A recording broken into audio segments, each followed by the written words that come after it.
રાજા પરીક્ષિતને શ્રાપ આપ્યો હતો. ઇતિ લંઘિત મર્યાદમ તક્ષક સપ્તમે હની દક્ષંતિ સ્મ કુલાંગારમ.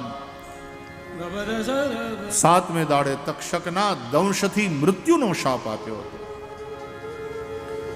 ઋષિના આશ્રમમાંથી આવેલા શિષ્યોએ રાજા પરીક્ષિતને કહ્યું, રાજા, અમે તમને સાવધાન કરવા આવ્યા છે. 7મે દાડે તક્ષકના દંશથી તમારું મૃત્યુ થશે. સાંભળીને રાજા પરીક્ષિત બહુ રાજી થયા. ભગવાને મારી પ્રાર્થના સાંભળી. પણ પોઝિટિવ થિંકિંગ જુઓ રાજાનું, કે ઋષિપુત્રે મને શાપ નથી આપ્યો, મને સાવધાન કર્યો છે કે રાજા, તારા આયુષ્યના 7 જ દિવસ હવે બાકી રહ્યા છે. સાવધાન, જે કરવું હોય તે અત્યારે કરી લે. રાજા પરીક્ષિતે વિચાર કર્યો, મૃત્યુ અવશ્યમ ભાવી છે, મૃત્યુને ટાળી નહીં શકાય. હું મૃત્યુને સુધારીશ, મારું મૃત્યુ મંગલ થાય. આ શરીરથી ભૂખ પ્યાસ સહન ન થયા એટલે પાપ થયું. માટે જ્યાં સુધી મારું શરીર છે ત્યાં સુધી ખાવા પીવાનું બંધ. રાજા પરીક્ષિતે અનશન વ્રત લીધું. બધું છોડી પોતાના દીકરા જન્મે જઈને રાજગાદી સોંપી રાજા પરીક્ષિત ગંગાના કિનારે જઈને બેસી ગયા. અને ત્યાં એ સમયે ભગવત ભક્ત રાજા પરીક્ષિતનું સદભાગ્ય સ્વયં ભગવાન સદગુરુ શુકદેવજીના રૂપમાં ત્યાં પ્રગટ થયા. બોલીએ શ્રી શુકદેવજી મહારાજ કી જય. શુકદેવજીના ચરણમાં પડ્યા રાજા પરીક્ષિત. કહ્યું, મહારાજ, મારી જીવન નૈયાને પાર લગાવો. જેનું મૃત્યુ સમીપ હોય એણે શું કરવું જોઈએ, માર્ગદર્શન કરો. પ્રત્યેક પ્રાણીએ પોતાના જીવનમાં શું કરવું જોઈએ જેથી કરીને એનું જીવન સુખી થાય, એનું કલ્યાણ થાય. મૃત્યુ સમીપ આવે ત્યારે શું કરે કે મૃત્યુ મંગલ થાય. આ 2 પ્રશ્નના જવાબમાં શુકદેવજીએ કથા સંભળાવી. શુકદેવજી જેવા સમર્થ સદગુરુ જેને મળે ને, એના જીવનમાં ભગવાનનું પ્રાગટ્ય થતા વાર ન લાગે. શુકદેવજીએ બીજા સ્કંધથી ઉપદેશનો પ્રારંભ કર્યો. બીજા સ્કંધમાં જ્ઞાન કથા કરી. બીજે શ્રી શુકદેવે જ્ઞાન કહ્યું ભારી. રાજા, જ્ઞાનથી જ મુક્તિ શક્ય છે. ઋતે જ્ઞાનાન્ન મુક્તિ. અને જ્ઞાન માટે થઈને ધ્યાન, ચિત્તશુદ્ધિ અને મનન, આ 3 વસ્તુ કરો. આ ભાગવતના બીજા સ્કંદમાં સમજાયું. ત્રીજો સ્કંદ સર્ગ લીલા, એમાં વિદુર અને મૈત્રેયના સંવાદ રૂપે કથા સંભળાવી. 3 દાંપત્યની કથા કહી. કશ્યપ અને દિતિ. દિતિથી 2 દૈત્ય પ્રગટ થયા, હિરણ્યાક્ષ, હિરણ્યકશિપુ. હિરણ્યાક્ષનો ઉદ્ધાર ભગવાન વરાહે કર્યો. હિરણ્યાક્ષ, હિરણ્યકશિપુ આદિ દૈત્ય છે. બીજું દાંપત્ય તે મહારાજ મનુ અને શત્રુપાનું. મનુ શત્રુપાથી 3 કન્યા અને 2 પુત્ર થયા. 3 કન્યા એ આકુતિ, દેવહૂતિ અને પ્રસૂતિ. 2 પુત્ર પ્રિયવ્રત અને ઉત્તાનપાદ. દેવહૂતિનું લગ્ન કરદમ ઋષિ સાથે થયું. કરદમ ઋષિથી દેવહૂતિને 9 કન્યાઓ પ્રગટ થઈ અને પછી સાક્ષાત ભગવાન કપિલ પુત્ર રૂપે પ્રગટ થયા. એ સાંખ્ય શાસ્ત્રના આચાર્ય છે. માં દેવહૂતિને નિમિત્ત બનાવી સંસારને સાંખ્ય યોગનું દર્શન કરાવ્યું. 4થા સ્કંદમાં વિદુર મૈત્રેયના સંવાદમાં વિસર્ગ લીલામાં 4 પ્રકરણ, એમાં ધર્મ પ્રકરણમાં દક્ષયજ્ઞની કથા સંભળાવી. દક્ષયજ્ઞની કથા અને અત્રિ અનસૂયાને ત્યાં ત્રિદેવો બાળક બનીને આવ્યા. એ કથા દ્વારા ભાગવતકારે બ્રહ્મા, વિષ્ણુ, મહેશ ત્રિદેવોની એકતા બતાવી. પછી અર્થ પ્રકરણમાં ધ્રુવજીનું ચરિત્ર સંભળાયું. 5 વર્ષની ઉંમરે રાજકુમાર ધ્રુવને દેવર્ષિ નારદ જેવા સદગુરુની કૃપાથી ભગવાનના દર્શન થયા મધુવનમાં. પછી ત્રીજું કામ પ્રકરણ, એના 11 અધ્યાય. એમાં પૃથુ ચરિત્ર છે. જુઓ, રાજ્ય વ્યવસ્થા કેવી હોવી જોઈએ, રાજા કેવો હોવો જોઈએ, રાજાના કર્તવ્ય શું, શાસન વ્યવસ્થા ધર્મ સાપેક્ષ હોવી જોઈએ કે ધર્મ નિરપેક્ષ, આ બધી વાતોની ચર્ચા પૃથુ ચરિત્રમાં છે. પછી ચોથું મોક્ષ પ્રકરણ, એના 8 અધ્યાય. એમાં પ્રાચીન બરહી અને નારદજીનો સંવાદ છે, પુરંજનની કથા છે. 5મો સ્કંદ એ પરમહંસોની કથા છે, નિવૃત્તિ માર્ગનું કથન છે. 2 પરમહંસ, એક જ્ઞાની પરમહંસ ઋષભદેવ ભગવાન, જૈનોમાં એ પ્રથમ તીર્થંકર ગણાયા. એનું બીજું નામ આદિનાથ, જ્ઞાની પરમહંસ છે. બીજા ભક્ત પરમહંસ એ શ્રી જડભરતજી મહારાજ. એમણે રાજા રહુગણને ભવાટવીનો ઉપદેશ કર્યો. ભૂગોળ ખગોળનું વર્ણન કર્યું 5મા સ્કંદમાં. અંતે નરકનું વર્ણન છે. 28 પ્રકારના નરકની વાત બતાવી શુકદેવજીએ. રાજા પરીક્ષિતે 6ઠા સ્કંદના પ્રારંભમાં નરકથી બચવાનો ઉપાય પૂછ્યો અને શુકદેવજીએ 3 પ્રકરણ, નામ પ્રકરણ, ધ્યાન પ્રકરણ અને અર્ચન પ્રકરણ. નામ પ્રકરણ 3 અધ્યાયનું, એમાં અજામિલની કથા કહી. ધ્યાન પ્રકરણ 11 અધ્યાયનું, એમાં દેવો દાનવોના સંઘર્ષની કથા, એ 14 અધ્યાયનું. અને 2 અધ્યાયમાં અર્ચન પ્રકરણ, એમાં દીતીએ પયોવ્રત કર્યું, ભૂલ પડી, પુંસવ્રત વ્રત કર્યું, ભૂલ પડી અને દીતીના ઉદરથી દૈત્યોને બદલે દેવતા થયા, મરુતદેવ પ્રગટ થયા, એ કથા છે. તમે જોયો ભગવાનના અર્ચનનો પ્રતાપ, કે જે દીતીના ઉદરથી દૈત્યો પ્રગટ થતા હતા, એ દીતીએ 1 વર્ષ સુધી પુંસવન વ્રત કર્યું, ભગવાનનું અર્ચન કર્યું, પૂજન કર્યું, અને પછી વ્રતમાં ભૂલ પડી. તોય દીતીના ઉદરથી જે પ્રગટ થયા એ દેવ કહેવાયા. એ 49 મરુતદેવ છે. એ પછી 7મો સ્કંદ એ ઉતિલીલા, અને એમાં પ્રહલાદજીનું ચરિત્ર છે. ભગવાન નરસિંહનું પ્રાગટ્ય થયું છે, જેણે ભક્ત પ્રહલાદની રક્ષા કરી હિરણ્યકશિપુનો ઉદ્ધાર કર્યો. 5, 5 અને 5 અધ્યાયના 3 પ્રકરણ છે 7મા સ્કંદમાં. અસદવાસના પ્રકરણ, સદવાસના પ્રકરણ અને મિશ્રવાસના પ્રકરણ. અસદવાસના હિરણ્યકશિપુની છે, સદવાસના પ્રહલાદની છે, અને મિશ્રવાસના માનવોની છે. એટલે આ મિશ્રવાસના પ્રકરણમાં માનવોના ધર્મનું નિરૂપણ છે. 4 વર્ણ અને 4 આશ્રમના ધર્મ બતાવ્યા. ભાગવતના 7મા સ્કંધના એ અંતિમ 5 અધ્યાયને ધર્મ પંચાધ્યાયી કહે છે. જેમ 10મ સ્કંદમાં રાસ પંચાધ્યાયી છે, એમ 7મા સ્કંદમાં ધર્મ પંચાધ્યાયી છે. 8મો સ્કંદ એ મન્વંતર લીલા છે. એક કલ્પમાં 14 મન્વંતર થાય છે. દરેક મન્વંતરના અધિપતિ મનુ અલગ અલગ હોય. દરેક મન્વંતરમાં મનુપુત્ર હોય. દરેક મન્વંતરના દેવતાઓ હોય. દરેક મન્વંતરમાં ઇન્દ્ર અલગ અલગ હોય છે. દરેક મન્વંતરના સપ્તર્ષિઓ પણ અલગ અલગ હોય છે. અને દરેક મન્વંતરમાં ભગવાનનો એક અવતાર પણ થતો હોય છે. એ કથા શુકદેવજીએ સંભળાવી. એનું નામ મન્વંતર લીલા.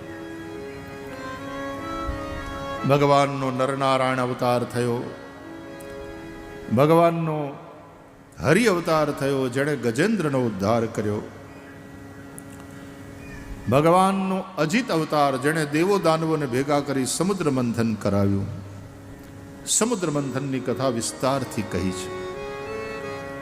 એક રત્નો નીકળ્યા, પણ એ પહેલા અમૃતની આશા રાખીને બેઠેલા દેવો અને દૈત્યોને ઝેરનો સામનો કરવો પડ્યો.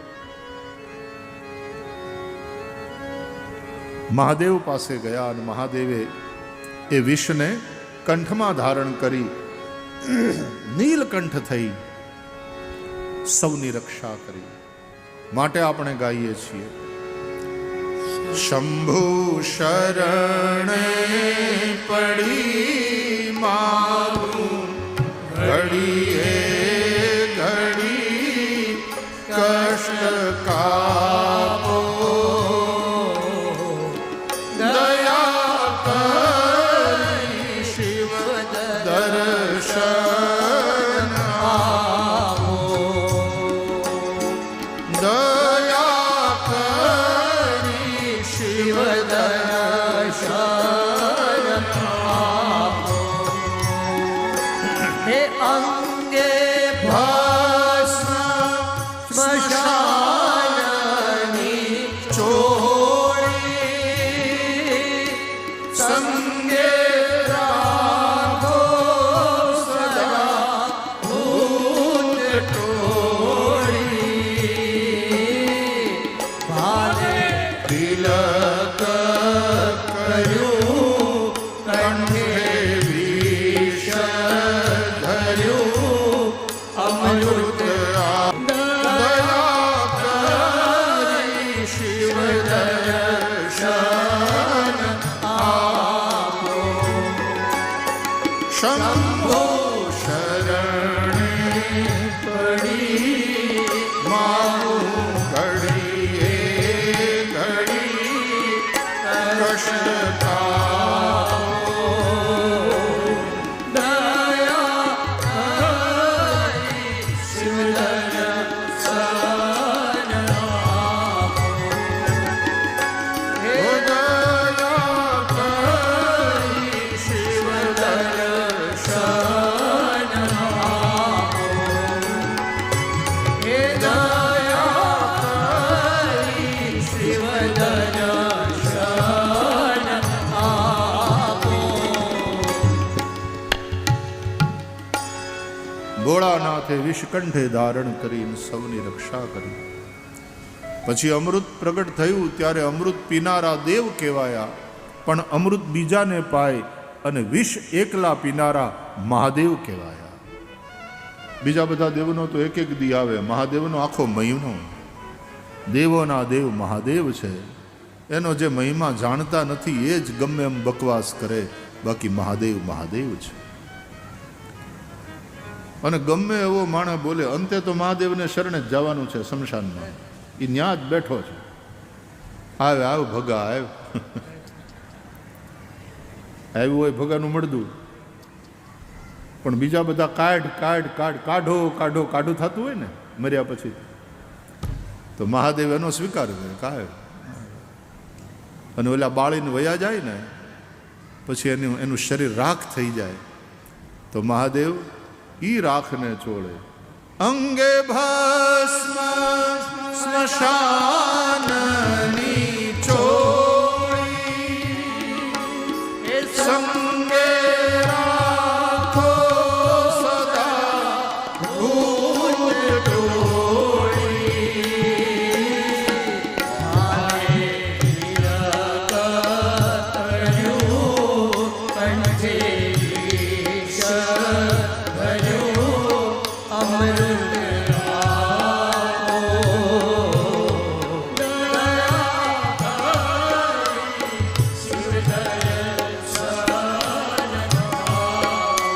રામાયણમાં તો ભગવાન રામ સ્વયં પોતાના મુખે પોતાની પ્રજાને કહે છે, ઔરવ એક ગુપત મત સબઈ કહું કર જોરી, શંકર ભજન બિના નર ભક્તિ ન પાવઈ મોરી.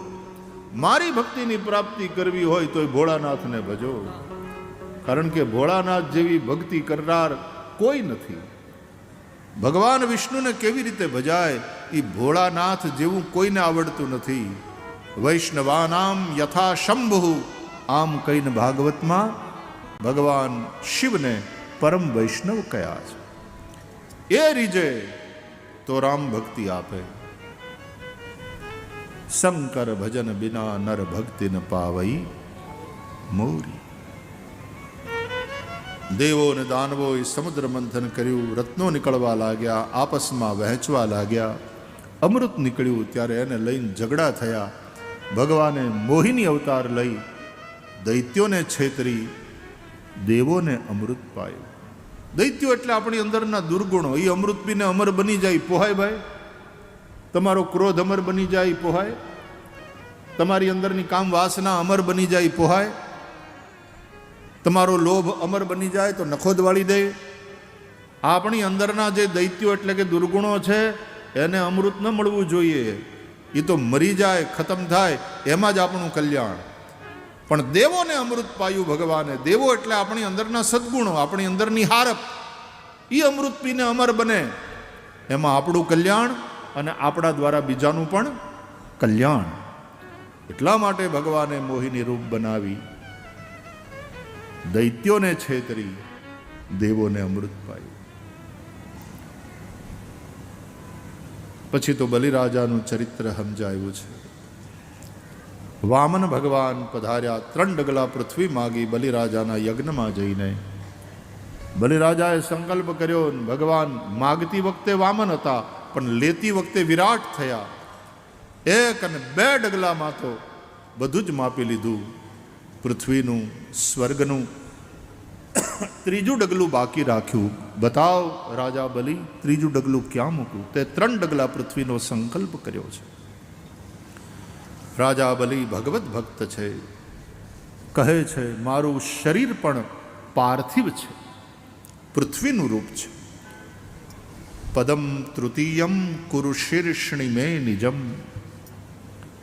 નારાયણ, આપનો 3જો ચરણ મારા મસ્તક ઉપર પધરાવો. મારું તો લઈ લીધું, પણ હવે મને લઈ લ્યો. જે મારું હતું એને તો તમે તમારું કર્યું, હવે મને તમે તમારો કરી દો. હું આપને સમર્પિત છું. બલિ ભગવાન કે હો ગए તો ભગવાન બલિ કે હો ગए. પછી તો લક્ષ્મીજી આવ્યા અને બલિને રાખડી બાંધીને પોતાના ધણીને છોડાવ્યા ને એવી બધી કથા છે ને. પણ જે સર્વસ્વ બલિને ભગવાનને સમર્પે છે, ભગવાન એની રક્ષા કરે. અને બલિરાજાને ભગવાન ઇન્દ્ર બનાવવાના, એટલે બલિરાજા પણ ચિરંજીવ છે. અશ્વત્થામા પછી નામ આવે બલિનું. અશ્વત્થામા બલિ વ્યાસ હનુમાનશ્ચ વિભીષણ. અત્યારે આ 7મો વૈવસ્વત મન્વંતર ચાલે છે. અને આ વૈવસ્વત મન્વંતરના જે ઇન્દ્ર છે એનું નામ પુરંદર. આ મન્વંતર પૂરો થશે પછી જે 8મો સાવરણી મન્વંતર આવશે, ત્યારે ભગવાન બલિરાજાને ઇન્દ્ર બનાવવાના છે. એટલે ભગવાન પોતે કાળ પણ બલિનો વાળ વાંકો ન કરે, બલિની રક્ષા કરે છે, એનું મૃત્યુ નહીં. ભગવાનને તમે આપો ને એટલે પ્રભુ આપે વ્યાજ સહિત ગિરધારી. કોઈનો ભાર ન રાખે મુરારી, આપે વ્યાજ સહિત ગિરધારી. એટલે બલિને ભગવાન તો મળ્યા જ. ઉત્તમ હતું એ પહેલા મળ્યું, અને પછી ઇન્દ્રાસન, એ તો નનકુડી વાત છે, પણ એ તને આપીશ. જા, 8મા સાવરણી મન્વંતરમાં તને ઇન્દ્ર બનાવીશ. અંતે મત્સ્ય નારાયણની કથા છે. મત્સ્યાવતાર, જેણે સત્યવ્રત મનુનું સપ્તર્ષિઓ અને ઔષધિઓ સમેત પ્રલયકાળના સમુદ્રમાં રક્ષણ કર્યું. 9મ સ્કંદ ઈશાનું કથા. શ્રાદ્ધદેવ મનુને સંજ્ઞા નામની રાણીમાં જે 10 પુત્ર થયા એની કથા 9મા સ્કંદમાં સંભળાવી છે. રાજા ઇક્ષ્વાકુ, નભગ, નભગના નાભાગ, નાભાગના અમરીશ, અમરીશ રાજાની કથા સંભળાવી. સૂર્યવંશની કથા કહી. એમાં દિલીપ થયા. અજ જેવા મહાન રાજાઓ થયા. એને ત્યાં દશરથ થયા, અને દશરથને ત્યાં કૌશલ્યાજીથી સાક્ષાત પરબ્રહ્મ પરમાત્મા, બોલીએ શ્રી રામચંદ્ર ભગવાન કી જય, રામચંદ્ર ભગવાન પ્રગટ થયા. ભાગવતમાં રામાયણ પણ છે 2 અધ્યાયમાં. રામજીની લીલાઓનું સુખદેવજીએ ગાયન કર્યું. લવ અને કુશ આ બે પુત્ર રામજીના થયા. આ સૂર્યવંશની કથા. પછી ચંદ્રવંશની કથા સંભળાવી. રાજા યયાતિનું ચરિત્ર, પરશુરામજીનું ચરિત્ર, જમદગ્નિ સુત, આ બધું સંભળાવ્યું. યયાતિના પુત્ર યદુ, દેવયાનીથી થયેલો પુત્ર યદુ, અને એ યદુનો જે વંશ ચાલ્યો તે યદુવંશ કહેવાયો. એ યદુવંશમાં જે થયા તે યાદવ કહેવાયા. અને એ યદુવંશમાં શૂરસેન થયા. શૂરસેનના વસુદેવ થયા. વસુદેવના લગ્ન દેવકી સાથે થયા. તો દેવકીથી 8 દીકરા અને 1 દીકરી. એમાં 8મા દીકરા રૂપે સાક્ષાત ભગવાનનું પ્રાગટ્ય થયું. 9મા સ્કંદમાં ભગવાનના પ્રાગટ્યનો સંકેત કરી અને આવો હવે શ્રી કૃષ્ણના પ્રાગટ્ય માટે 10મ સ્કંદની કથાનું ગાયન કરીએ. ઓમ શ્રી પરમાત્મને નમઃ. હવે 10-15 મિનિટમાં ભગવાનનું પ્રાગટ્ય. રાજા ઉવાચ કથિતો વંશ વિસ્તારો ભવતા સોમ સૂર્યયોઃ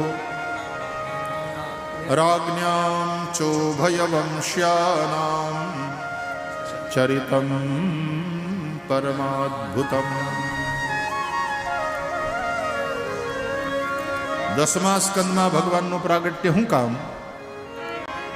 એ પ્રશ્ન એવો છે કે 9 મહિના માતાના ગર્ભમાં રહે ને 10મા મહિનાના પ્રારંભે બાળકનો જન્મ શું કામ? 9 સ્કંદની કથા એ જાણે 9 માસની સગર્ભાવસ્થા છે.